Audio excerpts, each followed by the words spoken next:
एक छोटा सा गांव जहां गणतंत्र दिवस का उत्साह अब फीका पड़ गया है। कहानी 12 वर्षीय आर्यन और उसके दादाजी के इर्द गिर्द घूमती है, जो उसे गणतंत्र दिवस की असली भावना से परिचित कराते हैं। 25 जनवरी की शाम है। 12 साल का आर्यन अपने दादाजी को देखता है, जो पुराने मेडल्स साफ कर रहे हैं और एक पुरानी बटालियन की तस्वीर को देख रहे हैं। आर्यन उत्सुकता से पूछता है, दादाजी आप हर साल ये क्यों करते हो? दादाजी, जो एक सेवानिवृत्त सैनिक हैं, मुस्कुराते हुए कहते हैं, बेटा ये मेडल सिर्फ धातु नहीं है, ये हमारे देश की सेवा की निशानी है। आर्यन हैरानी से पूछता है, पर हमारे गांव में तो कोई गणतंत्र दिवस नहीं मनाता, सब बस काम में लगे रहते हैं, क्या ये दिन इतना खास है? दादाजी गहरी सांस लेते हैं और सोचते हैं कि यह सही समय है आर्यन को गणतंत्र दिवस का महत्व समझाने का। गांव में कोई झंडारोहण या परेड की तैयारी नहीं होती। आर्यन के स्कूल में भी गणतंत्र दिवस का कार्यक्रम बंद हो गया है, क्योंकि बच्चे रुचि नहीं दिखाते। आर्यन दादाजी से पूछता है, हमारे देश के लिए इतना बड़ा दिन है, फिर लोग इसे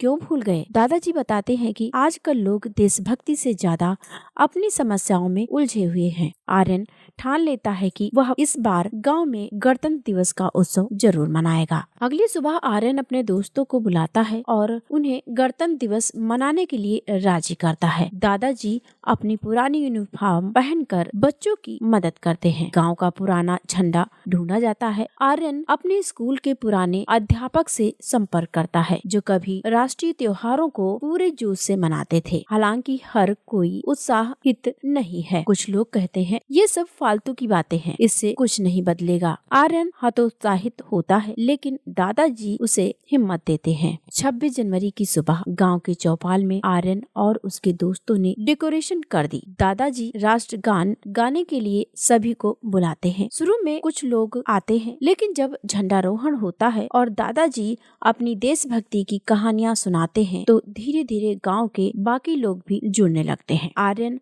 और उसके दोस्त अपने अपने हिस्से में भारत के महान नायकों की कहानियां सुनाते हैं, बच्चे कविताएं सुनाते हैं और गांव में एक नई ऊर्जा आ जाती है। दादाजी कहते हैं, गणतंत्र दिवस सिर्फ एक छुट्टी नहीं, बल्कि हमें अपने अधिकारों और कर्तव्यों की याद दिलाने का दिन है। गांव के लोग आर्यन की मेहनत की सराहना करते हैं और तय करते हैं कि हर साल गणतंत्र दिवस पूरे जोश से मनाया जाएगा। आर्यन अपनी सफलता पर मुस्कुराता है और सोचता है, अगर एक छोटा सा कदम गांव में बदलाव ला सकता है, तो पूरी दुनिया में बदलाव संभव है। कहानी से हमें ये संदेश मिलता है कि गणतंत्र दिवस सिर्फ एक तिथि नहीं, बल्कि हमारे संविधान, हमारी आजादी और हमारे कर्तव्यों की गूंज है। यह हमें याद दिलाता है कि देश की प्रगति में हर नागरिक की भूमिका अहम है।